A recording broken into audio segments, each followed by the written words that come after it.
4 और 8 नंबर ਦੇ ਉੱਪਰਲੀ ਸਾਈਡ ਤੇ ਲੱਗੀ 1 ਮੀਟਰ ਦੀ ਤਾਰ 2 और 6 ਦਾ ਮਾਮਲਾ ਹੈ ਦੋਸਤੋ ਜੀ। ਪਹਿਲੇ ਨੀਚੇ ਕੀਤਾ 1 ਨੰਬਰ ਮੀਟਰ ਚੱਲ ਗਿਆ। अस्सलाम वालेकुम।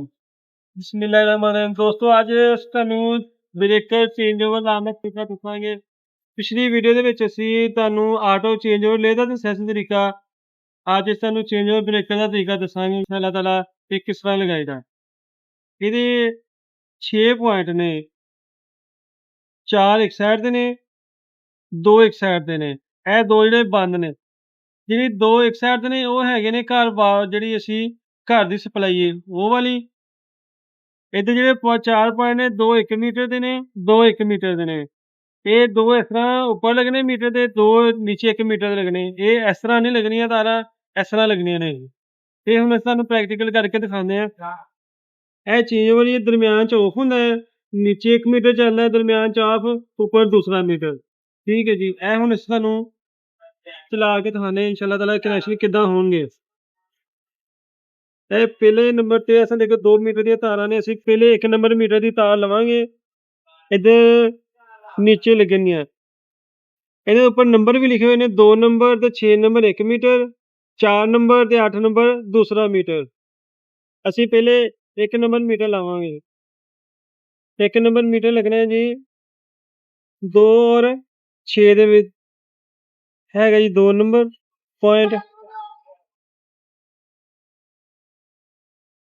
ਇੱਥੇ ਅਸੀਂ ਤਾਰਾਂ ਕੱਸਾਂਗੇ 1 ਨੰਬਰ ਮੀਟਰ ਦੀਆਂ। ਇਹ ਸਾਡਾ 1 ਨੰਬਰ ਮੀਟਰ ਦੀਆਂ ਤਾਰਾਂ ਲਗਾ ਰਹੇ ਹਾਂ ਅਸੀਂ। 1 ਨੰਬਰ ਮੀਟਰ ਦੀਆਂ ਤਾਰਾਂ ਇਸ ਤਰ੍ਹਾਂ ਲੱਗੀਆਂ। ਇਸ ਤਰ੍ਹਾਂ ਨਹੀਂ ਲਗਾਉਣੀਆਂ, ਇਸ ਤਰ੍ਹਾਂ ਲਗਾਉਣੀਆਂ। ਹੁਣ ਆ ਗਿਆ ਜੀ ਸਾਡੇ ਕੋਲ ਦੂਸਰਾ ਮੀਟਰ। ਦੂਸਰੇ ਮੀਟਰ ਦੀਆਂ ਤਾਰਾਂ ਵੀ ਇਸ ਤਰ੍ਹਾਂ ਹੀ ਪੁਆਇੰਟ ਦੇ ਉੱਪਰ ਨੰਬਰ ਵੀ ਲੱਗੇ ਨੇ, 4 ਨੰਬਰ ਔਰ 8 ਨੰਬਰ। ਪਹਿਲੀ ਤਾਰ ਲੱਗਣੀ ਹੈ ਜੀ 4 ਨੰਬਰ ਤੇ।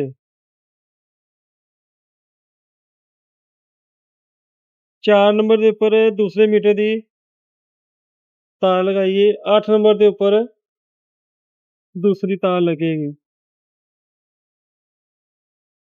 ਇਹ ਜੀ ਸਾਡੀ ਦੂਸਰੀ ਤਾਰ 8 ਨੰਬਰ ਦੇ ਉੱਪਰ ਲੱਗ ਗਈ। 1 ਮੀਟਰ ਦੀ ਤਾਰ 4 और 8 ਨੰਬਰ ਦੇ ਉੱਪਰਲੀ ਸਾਈਡ ਤੇ ਲੱਗੀ। 1 ਮੀਟਰ ਦੀ 8 ਨੰਬਰ ਦੇ ਉੱਪਰਲੀ ਸਾਈਡ ਤੇ ਲੱਗੀ।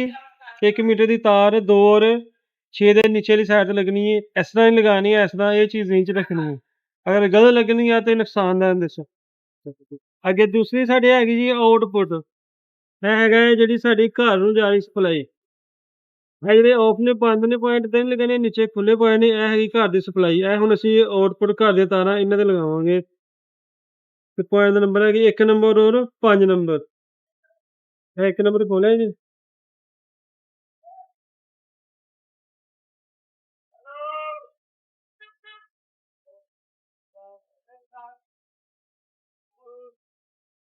एक नंबर ते दूसरी तार 5 नंबर ते ਇਹ ਲਗਾਤੀ ਜੀ। ਲਓ ਜੀ ਦੋਸਤੋ ਇਹ ਸਾਡਾ ਕਨੈਕਸ਼ਨ ਦਾ ਕੰਮ ਮੁਕੰਮਲ ਹੋ ਗਿਆ ਹੈ। 1 ਮੀਟਰ 2 ਮੀਟਰ ਦੀਆਂ ਤਾਰਾਂ ਲੱਗੀਆਂ। ਘਰ ਦੀ ਸਪਲਾਈ ਵੀ ਸਾਡੀ ਲੱਗ ਗਈ ਹੈ। ਹੁਣ ਅਸੀਂ ਇਹਨੂੰ ਇੰਸ਼ਾਅੱਲਾਹ ਤਾਲਾ ਚਲਾਉਂਦੇ ਹਾਂ ਜੀ।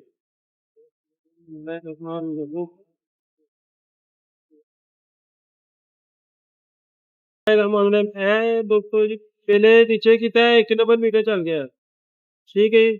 ਦਰਮਿਆਨ 'ਚ ਆਫ, ਉੱਪਰ ਕੀਤਾ ਦੂਸਰਾ ਮੀਟਰ ਚੱਲ ਗਿਆ।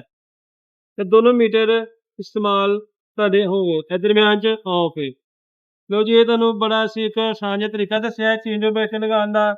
ਇੰਸ਼ਾਅੱਲਾਹ ਤਾਲਾ ਉਮੀਦ ਹੈ ਤੁਹਾਨੂੰ ਵੀਡੀਓ ਸਾਡੀ ਪਸੰਦ ਆਏਗੀ। ਔਰ ਦੁਬਾਰਾ ਇੰਸ਼ਾਅੱਲਾਹ ਅਗਲੀ ਵੀਡੀਓ ਵਿੱਚ ਤੁਹਾਨੂੰ ਮਜ਼ੀਦ ਦੂਸਰਾ ਇੱਕ ਲੋਹੇ ਬਾਡੀ ਦਾ ਚੇਂਜਰ ਹੁੰਦਾ ਉਹ ਲਾਉਣ ਦਾ ਤਰੀਕਾ ਵੀ ਦੱਸਾਂਗੇ ਇੰਸ਼ਾਅੱਲਾਹ ਤਾਲਾ।